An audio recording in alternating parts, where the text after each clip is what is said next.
సోమవారం ఉదయం శ్రీ ధర్మశాస్త్ర జ్ఞానాశ్రమం సన్నిధానం ఆధ్వర్యంలో హరిహర సుత అయ్యప్ప ఉత్సవమూర్తికి తిరువది గ్రామోత్సవం అంగరంగ వైభవంగా జరిగింది.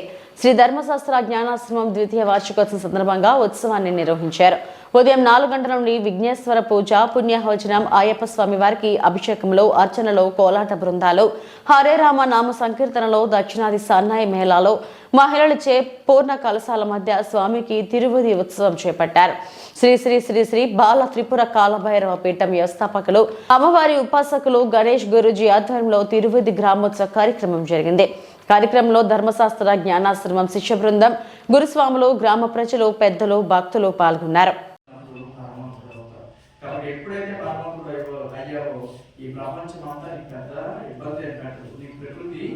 సపోర్ట్ చేస్తుంది, సహకారం చేస్తుంది తప్ప మీకు ఎట్టి పరిస్థితి ఓం హ్రీం హరే పుత్రాయ పుత్రలాభాయ శత్రునాశనాయ మదగజ వాహనాయ.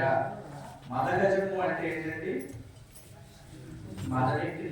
మదగజము అంటే మనము గణపతి యొక్క విశేషత తెలుసుకుంటే ఈ ఆ యవ్వనంలో ఉండే ఏమొస్తుందంటే ఒక ప్రత్యేకమైన ఒక ద్రావకము ఈ కపాలం నుంచి జారుతుందన్నమాట.